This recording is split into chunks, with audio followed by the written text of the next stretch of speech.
Hello and welcome to episode 3 of Man vs. Reality. So today we're going to have a look at trickle down economics.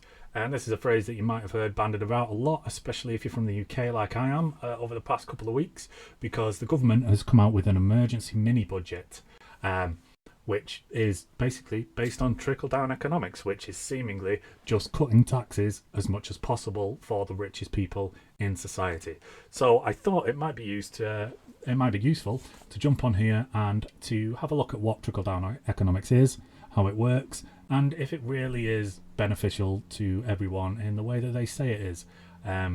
You might be able to hear the skepticism in my voice. I'm going to try and keep that out, and as per usual, take a look at this in as much of a passive way as possible, and not really give as much of my my input as we can. But you'll be here with me to judge everything that goes on. So first off, let's have a see at what is trickle down economics, the simplest thing that we can.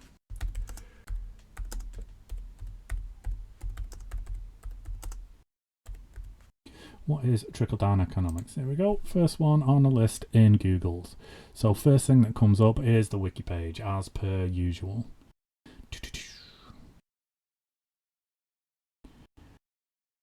Investopedia, what's that? That's quite an interesting one. There's another blog, so just trying to find a website now that might be a bit impartial and might see what the crack is. So let's have a look at Wikipedia, okay? Like I keep saying, if you've listened to any of the other ones, I keep trying to avoid Wikipedia due to the fact that anybody can change it, but if they've cited the sources that they're getting their information from, then at least we will be able to check. Phenomenon trickle down economics. Trickle down economics is a colloquial term for supply side economic policies. In recent history, the term has been used by cities of supply side economic policies, whereas general supply side theory favours lowering taxes overall. Trickle-down theory more specifically advocates for a lower tax burden on the upper end of the economic spectrum. Right. In other words, tax breaks for really, really rich people in the hope that they will give us money. Okay, so major examples of US Republican support in the city. Right, so we don't want to see any of this because this is all US side. History of usage here it goes on to tell us about with it's basically on the American side. Criticisms. Here we go, still on the Wikipedia page. In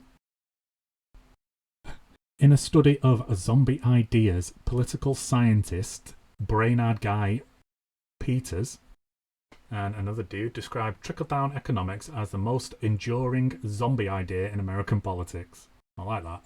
It's a zombie idea. By zombie idea, they refer to ideas which have been unsuccessful at achieving intended goals. Shit, that's not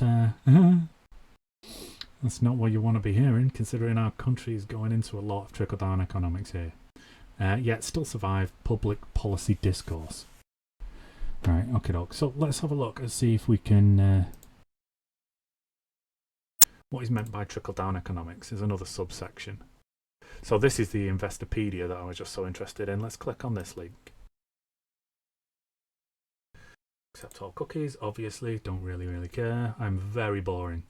So back to the very first episode, we can see here that this was updated August 24th, 2022, and was written by Will Kenton. He's an expert in economy and investing law and regulations. So we're pretty safe in this guy knowing what he's talking about. Also, wow, Jesus Christ, so this is in an incredible website. So at the very, very top, obviously, if you listen to the first show, it was telling us how to check a website's priorities and whether it's going to be true or not. And a few of the things that came out was what is the aim of the website, who has written it, and whether there's a date on it, so you're getting the most up-to-date information. So this website, the Trickle Down Economics on Investopedia.com, has done a blinder. So it's got It's got hyperlinks that if you hover over the name of the person who wrote this, like I say, Will Kenton, it comes up with a bio of him, and then you can go to his full bio to check on who he is. But on top of that, there's a line underneath that says reviewed by Charles Potters. Charles Potters is a nationally recognised capital market specialist and educator with over 30 years experience in development of in-depth training programs. So he's basically a teacher in economics. And then it says it's fact-checked by Hans Daniel Jasperson. So this has gone through 3 iterations of people to make sure what they're giving us is the truth. I like that. I like that very much. Every single fact-based website should have something like that. This is the guy who wrote it. This is the guy who reviewed it. This is the guy who checked it. I love that. Very good. This Hans Daniel Jasperson has over a decade of experience with public policy research with an emphasis on workforce development, education, and economic justice. So basically what we're going to be delving into is economic justice, isn't it? So trickle down economics is basically what we want to look into in this show, is whether it is just for everyone or just the people who are getting more money in their pockets. So just underneath the title and the first introductory paragraph, there's a takeaway section. So we'll get to that in a second. Starting again, it is, what is trickle down economics? Trickle down economics and its policies employ a theory that tax breaks and benefits for corporations and the wealthy will trickle down and eventually benefit everyone. Lols.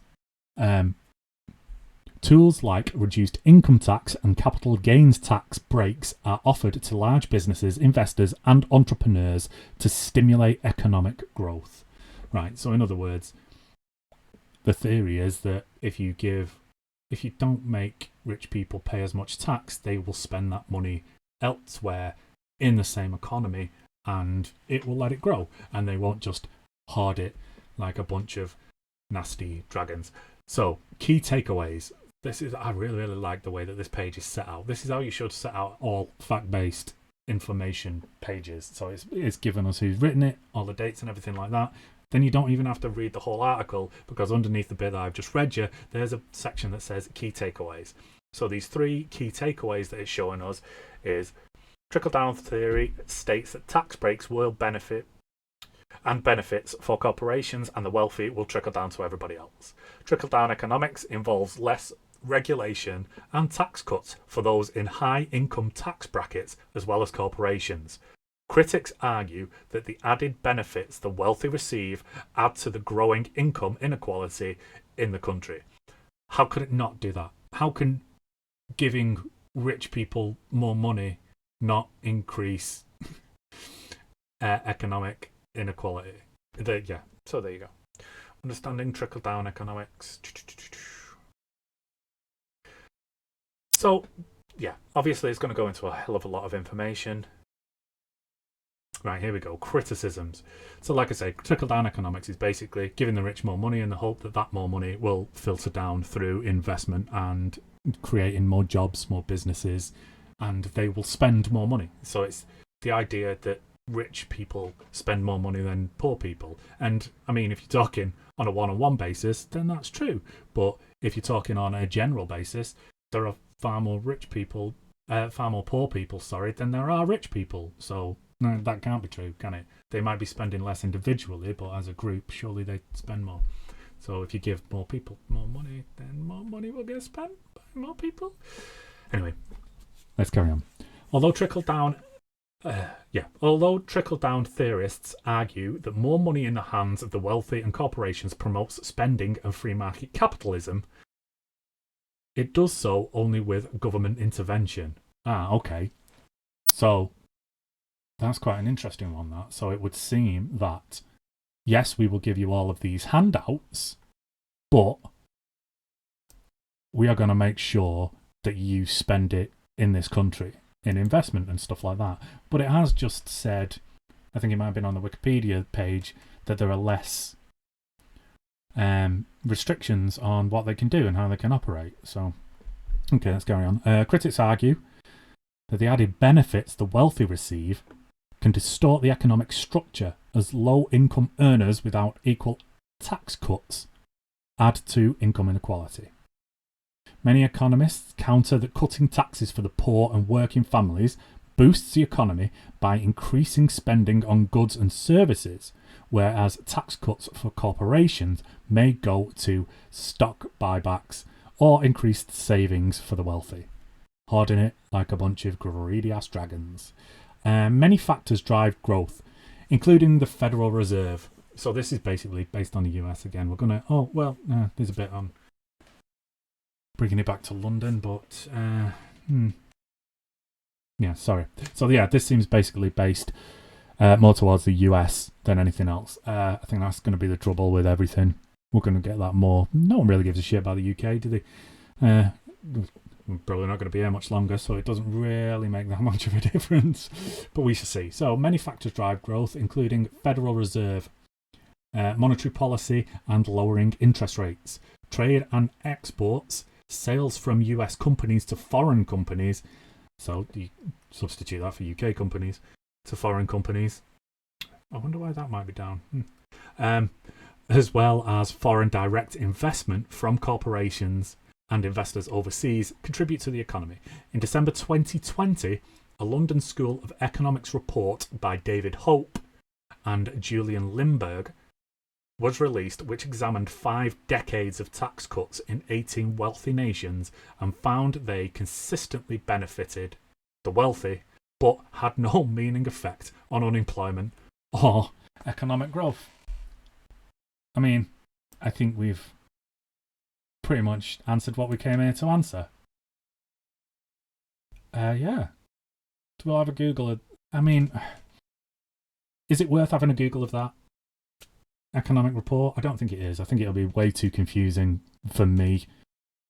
Unless you've got like a master's or at least some knowledge of economics. I imagine the stuff that they look into in that report might be worth having a quick look at it. Well, just to make sure it exists, we should really Google that. So I'm going to copy that. And I'm going to save it in a Word document. I've got to open over here, that last paragraph. So just to repeat, so we can have a look at that in a minute. So basically, that's just said, in December 2020, the London School of Economics report by David Hope and Julian Limburg was released, which examined 5 decades. So that's 50 years of tax cuts in 18 wealthy nations and found they consistently benefited the wealthy but had no meaningful effect on unemployment or economic growth.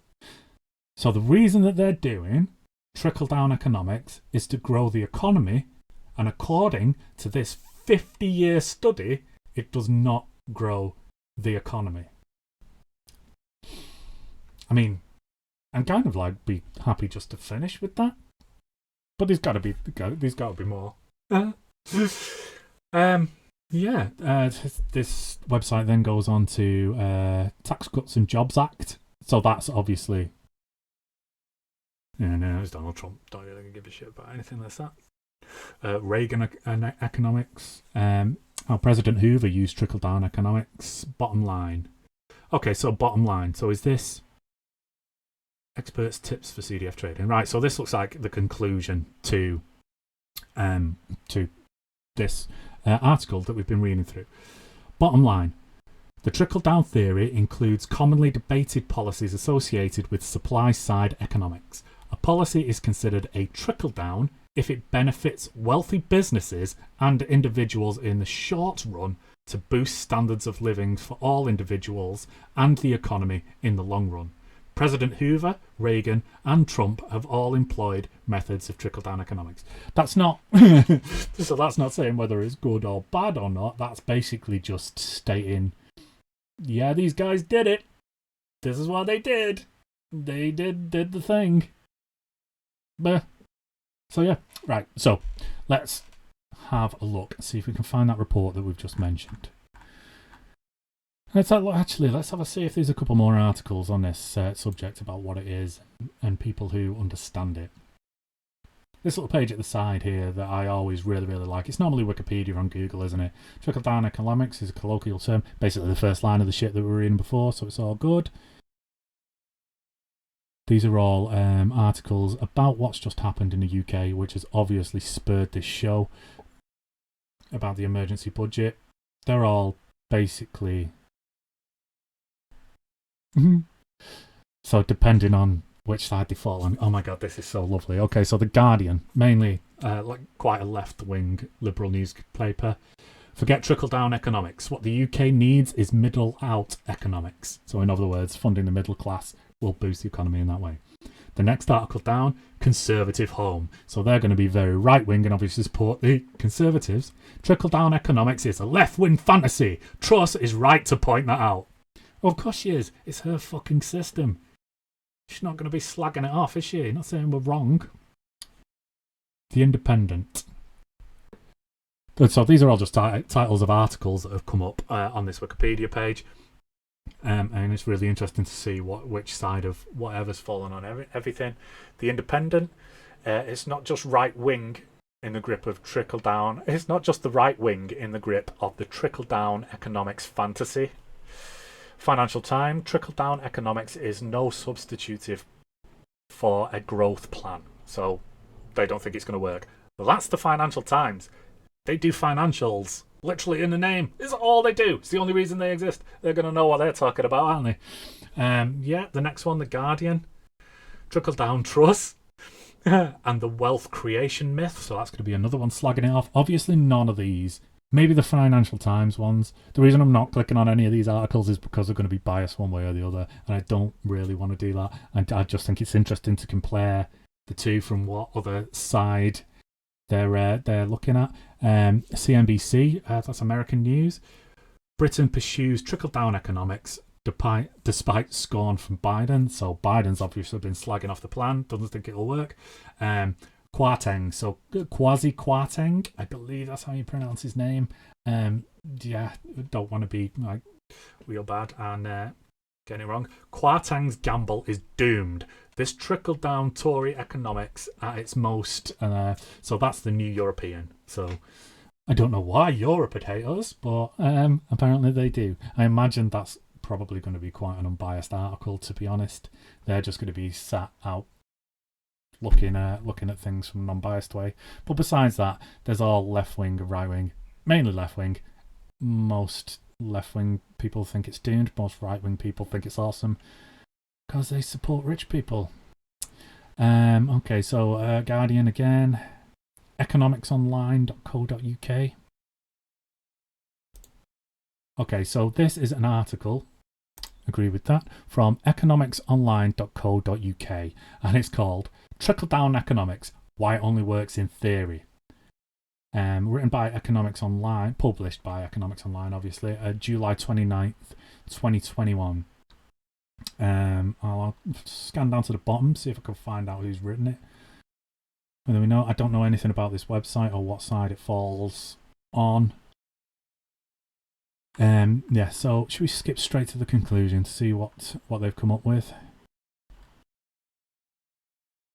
Okay, so the bottom line in this article, again, like I say, economicsonline.com. I'm not too sure. They've told me that it was posted by them. I already knew that. This is on their friggin' website.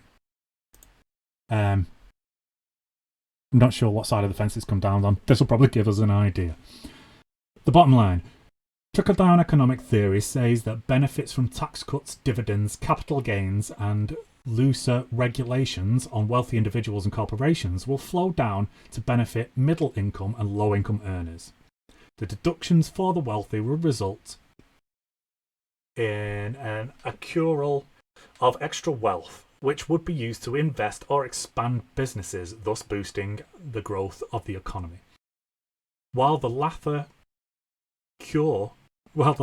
curve supports the efforts of trickle-down economic theory, it only does so. So what's the Laffer curve? I'll have to go back and have a look what that is. Laffer curve. Supports the effects of trickle-down economic theory. It only does so to the point of tax rates being in prohibitive range. Trickle-down theory is considered infeasible outside of this range. Trickle-down economics generally doesn't work for the following reasons. tax cuts for the wealthy often translate to increased consumer spending. Often don't translate to increased consumer spending. Why would it? Rates of employment. And right, I'll start that sentence again because my stupid dipshit English is just ruining it for everyone. Tax cuts for the wealthy don't often translate to increased consumer spending, rates of employment, and government revenues in the long term. So in other words, all the reason that they've said they're doing trickle-down economics, it doesn't do that.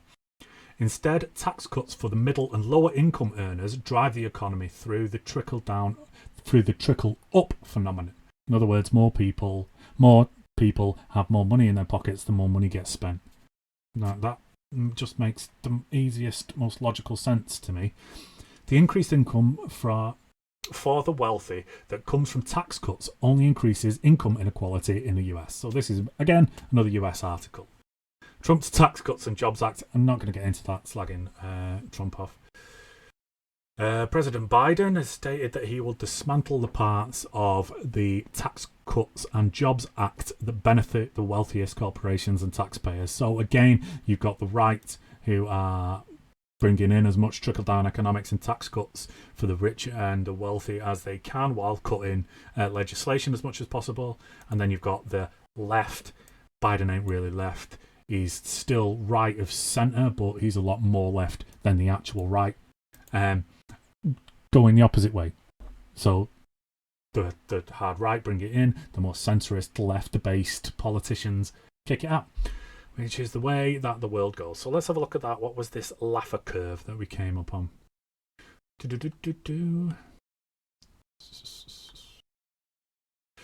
it say anything in this article? Trickle-down theory. Right, there we go. Proponents of supply-side economics and trickle-down economics prove their theory using the Laffer curve. This is a curve created by Arthur Laffer, who showed the way that tax cuts create a powerful multiplication effect. Oh, need to learn to read better. Every day's a school day. See, you're helping me improve my literacy skills and also dribbling a little bit while we're doing this. Okay, so the curve was created by Arthur Laffer, who showed the way that tax cuts create a powerful multiplication effect. These tax cuts create significant growth to replace the government revenue that was lost from them. Okay, so that means even if they cut tax, it will create growth, which will mean there are more companies and people paying tax, and that will mean that more tax is getting paid off more corporations and more people, so that will outweigh the money that was lost from the initial tax cuts. Right, that makes sense. The tax cuts create significant growth, resulting in an expanding, prosperous economy that provides a larger tax base, more people paying more tax. Laffer did note that this effect is best when the taxes are in the prohibitive range, which goes from 100% tax rate to around 50%. When tax rates fall below this range, further cuts won't be able to stimulate enough economic growth to offset lost revenue. So, unless you're getting taxed over 50% on what you're earning, which I don't think is a tax rate anywhere in Western economics, that's the only way it'd work. So if you're getting taxed less than 50%, trickle-down economics doesn't work by the one guy who they all use to prove trickle-down economics. It's not looking good for Downy Trickles. It seems that the only thing really trickling down is yellow and stinky. Not very good at all. Okay, so let's dive back to Google and let's see if we can find this study from the London School of Economics.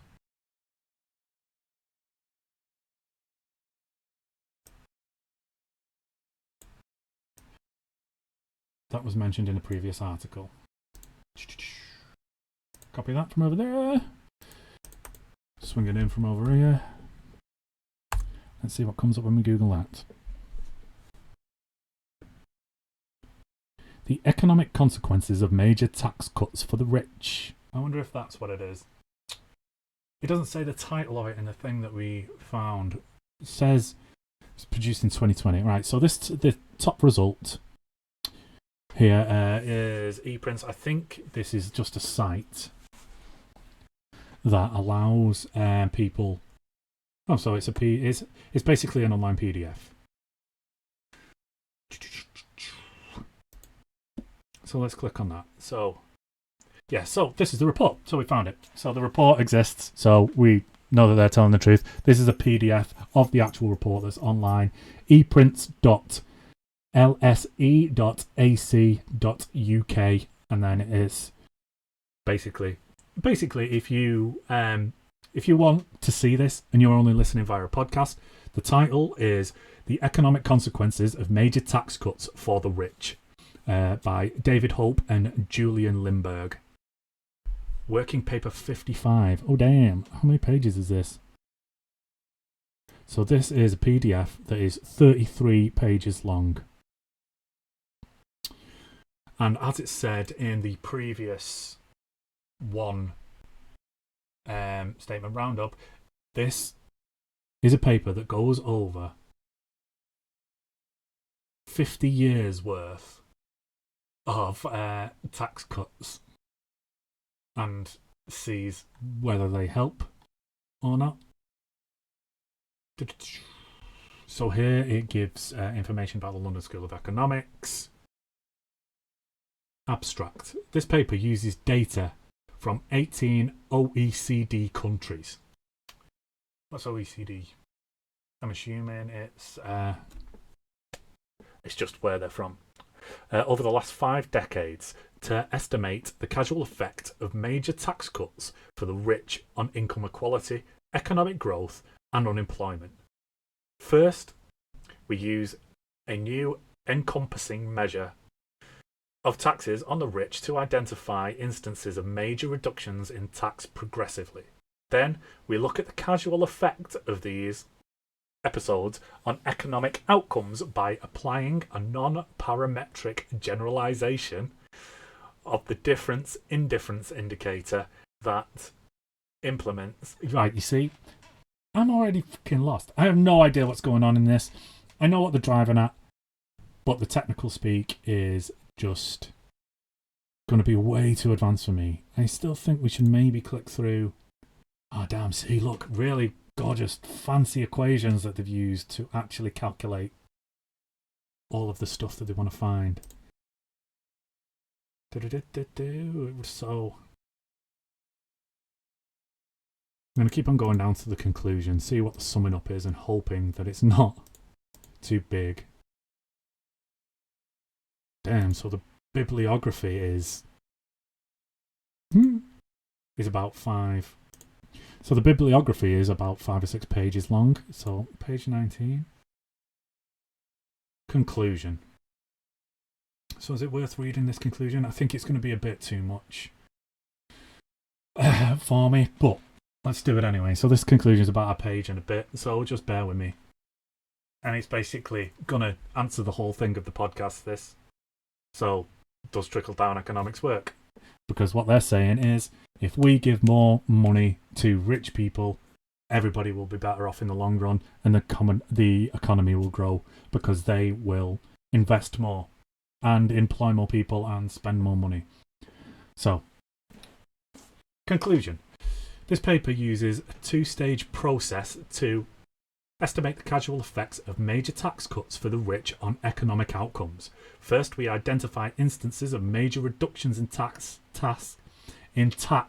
progressively by looking at substantial falls, greater than 2 standard deviations, in a comprehensive indicator of taxes on the rich that cover 18 OECD countries from 1965 to 2015. Second, we apply a non-parametric generalization of the difference-indifferences indicator that implements, I can't even read that word, Mahalanobis, Mahalanobis, Mahalanobis, Mahalanobis. Right, cool. Matching in parallel data and analysis to estimate the causal effect of major tax cuts on the rich on income inequality, economic growth, and unemployment. Right, so basically what I just said. Thank you. We find that major tax cuts for the rich push up income inequality, as measured by the top 1% share of pre-tax national income. The size of the effect is substantial. On average, each major tax cut results in a rise of 0.8 percentage points in the top 1% share of pre-tax national income. Okay, so that, to me, that says that every single major tax cut that the rich gets increases income inequality between the rich and the poor by 0.8%. Okay?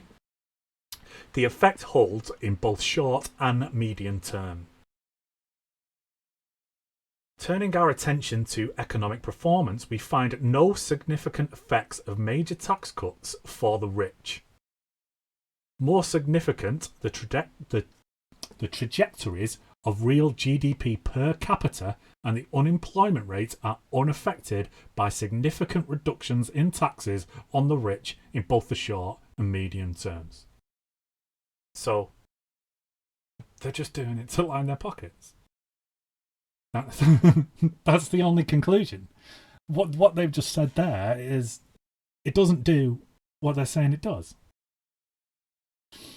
Okay, so our results have important implications for current debates around the economic consequences of taxing the rich, as they provide causal evidence that supports the growing pool of evidence from correlational studies that cutting taxes on the rich increases top income shares but has little effect on economic performance.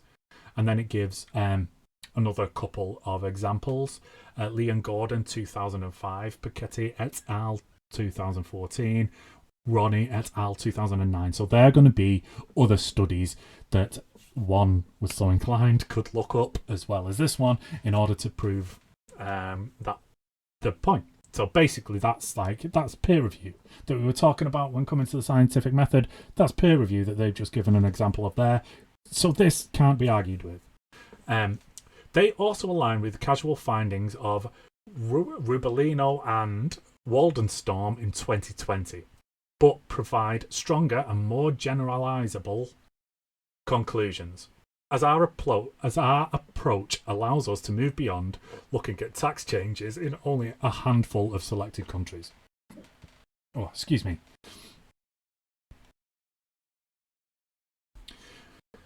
There are several potentially fruitful avenues for future research that come out of our analysis. While our choice of dependent variable, including both capital and labour income, makes it less likely the results are being driven by tax shifting or avoidance, we do not specifically test the mechanisms at work. Follow-up research could therefore assess whether the macroeconomic effects we find are being driven by the mechanism outlined in Piketty et al. 2014, which is that lower taxes on top incomes induce the rich to bargain more aggressively to increase their own reward, to the direct detriment of those lower down the income distribution.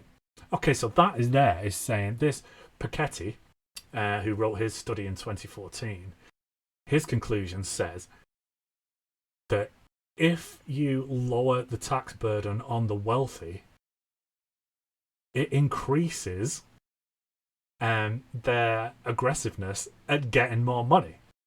So the more money they have the potential of getting because it's getting taxed less, the more and stronger they will go after getting that money, which is in direct contradiction of what they're saying Trickle Down Economics will do. So it's utterly bullshit. There's no way in the world that this is not bullshit. Absolutely incredible. The analysis could also be extended outside OECD. I'm going to have a look at what OECD stands for in a second.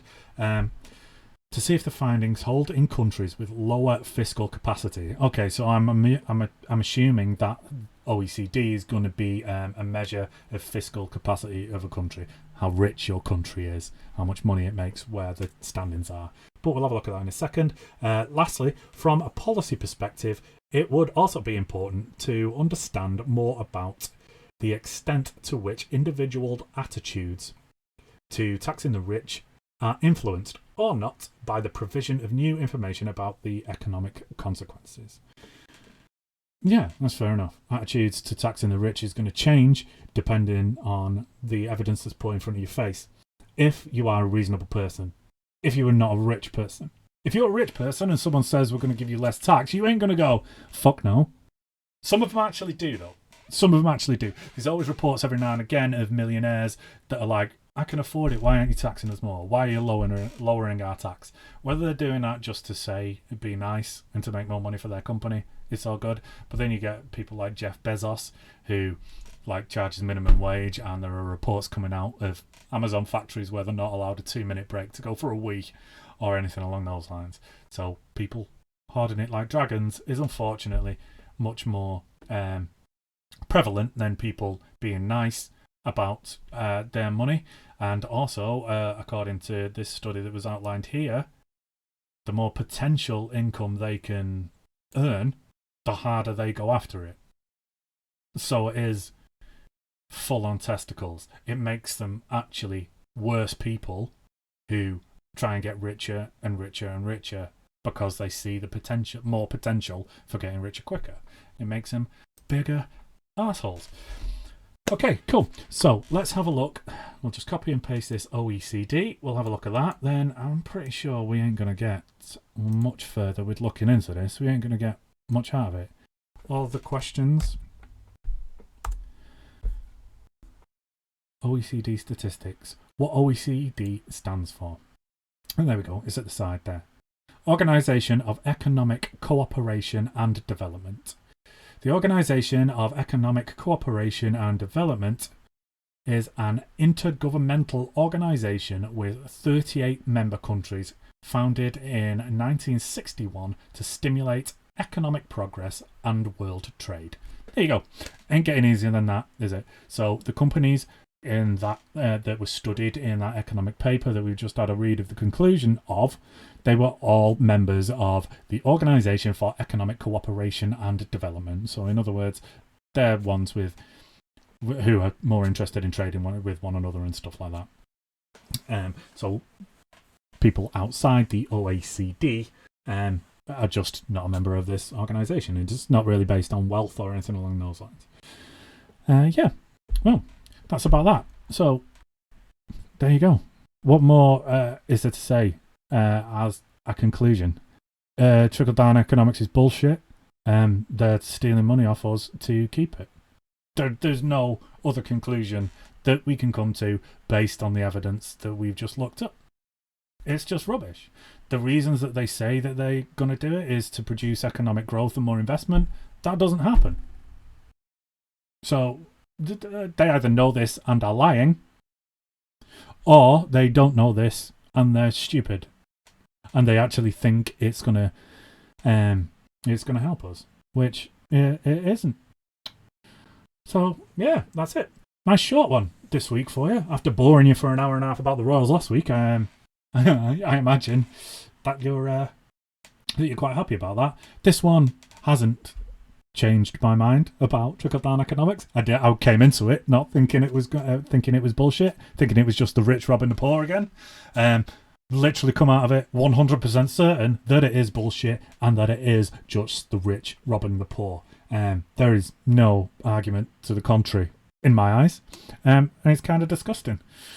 Yeah, so that's where England is right now. Yay. Yeah, so thanks for listening. Thanks for watching if you are watching. Give us a follow on Facebook, on Instagram, or keep having a look at us on YouTube, and we're on Spotify and iTunes if you want to listen to a podcast instead.